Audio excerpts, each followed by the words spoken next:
All right, here's what a typical day looks like in Tarboro going to fly the paramotor. It's looking really good out there. So I'm gonna get up for a quick buzz in the sky. Now usually I would fly my electric paramotor, but the propeller for that took a hit and it's kind of broke right now. So I'm gonna go get the old Black Hawk. Don't know when it last ran. Don't know if it has gas. Don't know if it's good gas. But we're just gonna give it a shot. If it doesn't run, whatever, I'll fuck with that tomorrow. For now, I just want to go and try and fly it. Winds are dead, zero, nothing. Day's been kind of thermally, but it's 7 o'clock. And I think it's gonna be a good one to send it. So here we go. I'm gonna take you along on the whole journey here. We got the helmet on. We need some earplugs on. Here we go. Here's my wing bag. We're gonna cruise on down to the Pentecostal church. Take off over there. Are we flashing? Oh, here we go. That's looking pretty decent right there, huh? Yeah.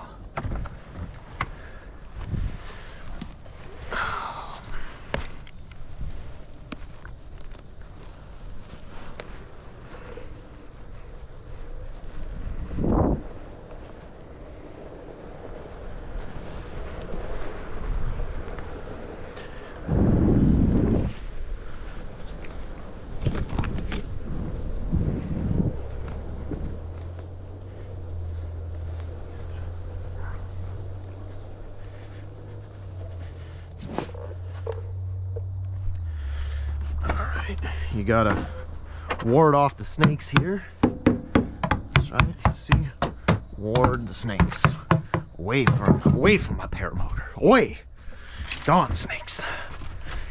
All right, let's see. How are we doing here? Oh man, that is not a whole lot of gas, is it? Very low gas. Oh man, that's like less than 20 minutes of gas. I want to do something about that.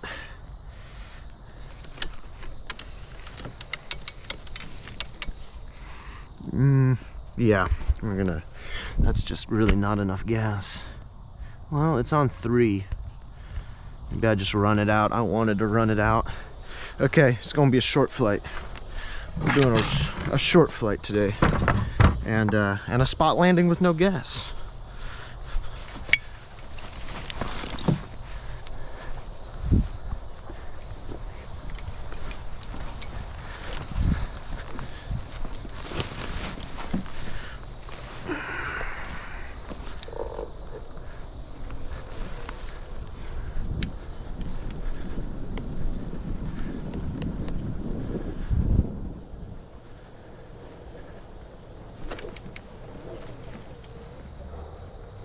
Uh-oh, that's the dogs. I've been detected.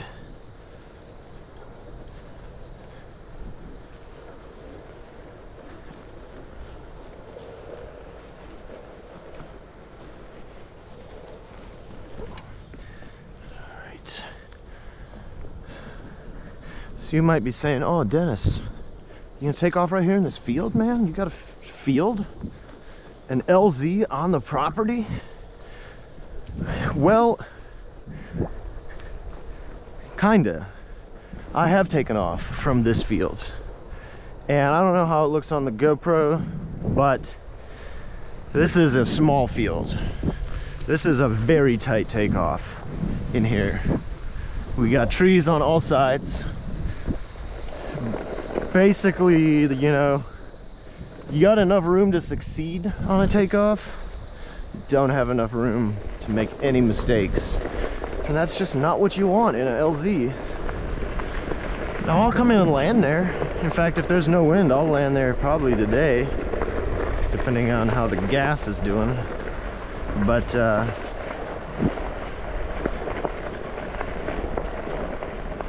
I have a much better LZ for not that much more effort.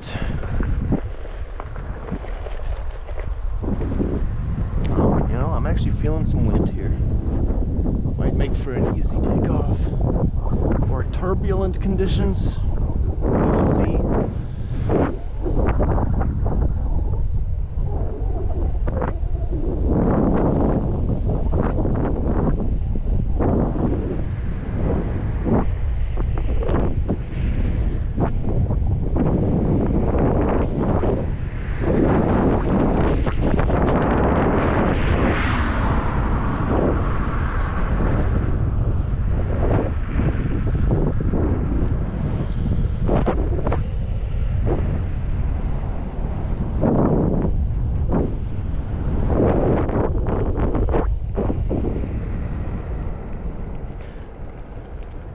Look at this. Look at this LZ. Look how many windsocks I got here.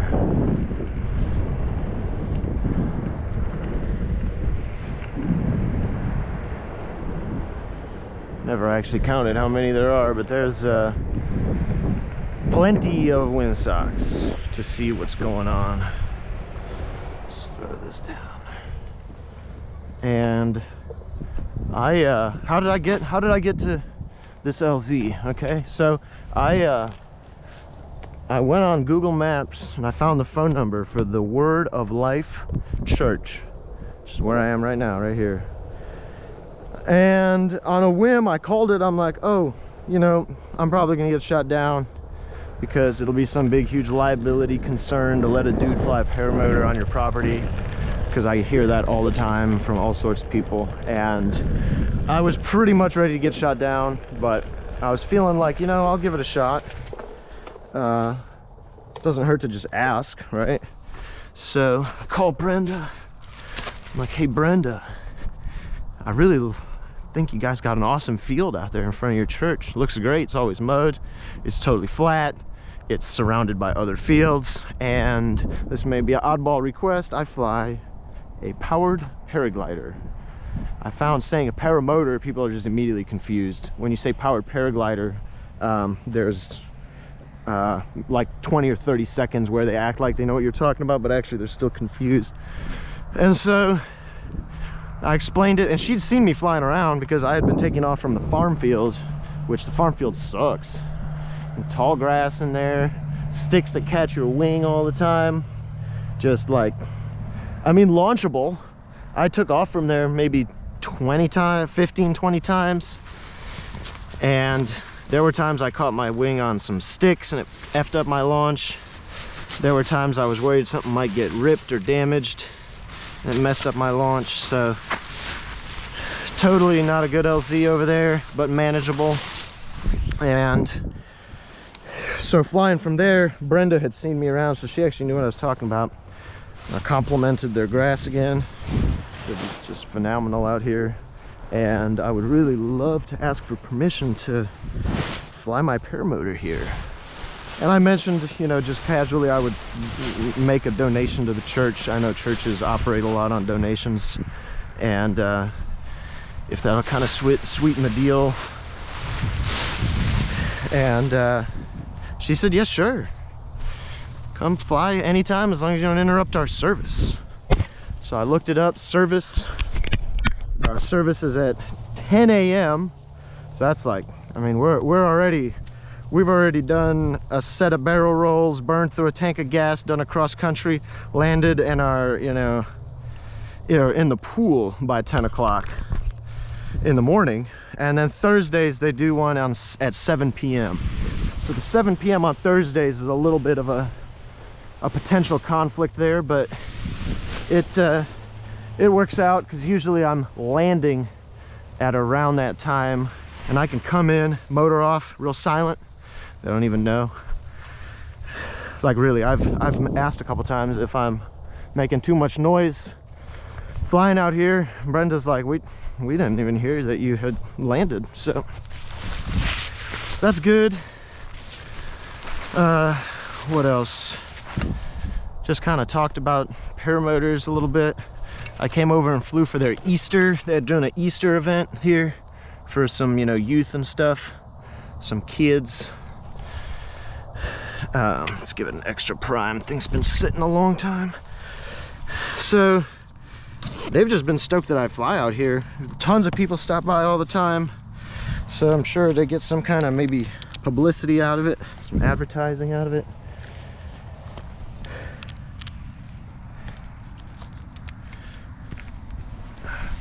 Uh-oh, dude, oh boy. Fire ants at the LZ on my throttle. How did you crash, sir? Well, let me tell you, fire ants, sir. You were at 2600 AGL when you entered an unrecoverable spiral. Yeah, well, the fire ants, officer, the fire ants got me. That'd be nuts. All right, let's start up the bad boy here. Clear. Nope. Nope. Come on now.